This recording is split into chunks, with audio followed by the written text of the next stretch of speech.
சபரிமலையில் ஐயப்பன் கேட்டுக்கொண்டபடி கோவில் கட்டும் பணியை வேகமாக மேற்கொண்டார் மன்னர் ராஜசேகரன்.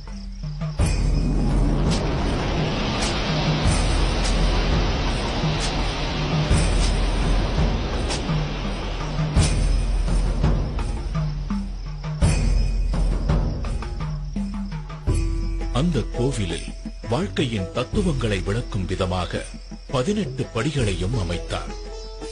இந்த 18 திருப்படிகளும் 18 மலைகளையும் 18 கடவுள்களையும் 18 தத்துவங்களையும் குறிக்கின்றன.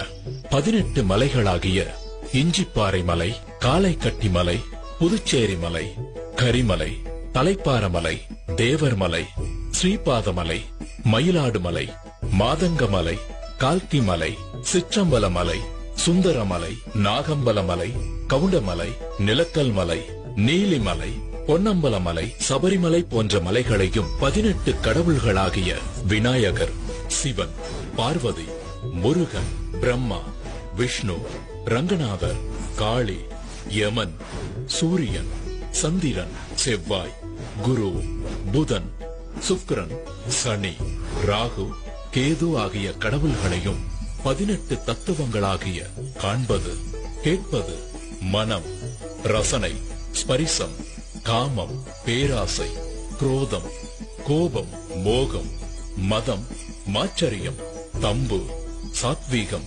ராஜசீகம், தாமசீகம், வித்யா, அவித்யா போன்ற குணங்களையும் உணர்த்தும் விதமாக பகவான் தத்வாதீனனாக இருக்கிறார் என்பதை குறிப்பதே இந்த 18 படிகளின் நோக்கம். கோவில் கட்டி முடித்ததும் ஐயப்பனுக்கு எந்த வகையிலான விக்கிரகம் அமைப்பது என்ற கேள்வி எழுந்தது.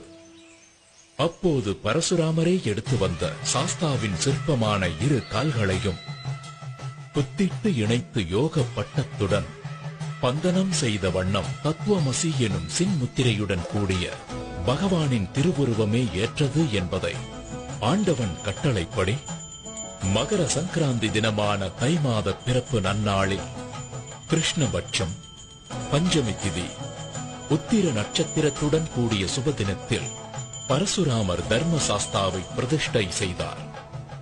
அன்றிலிருந்து ஆண்டுதோறும் மகர சங்கராந்தி தினத்தன்று ஐயப்பன் பக்தர்களுக்கு அருள்பாலிக்கிறார்.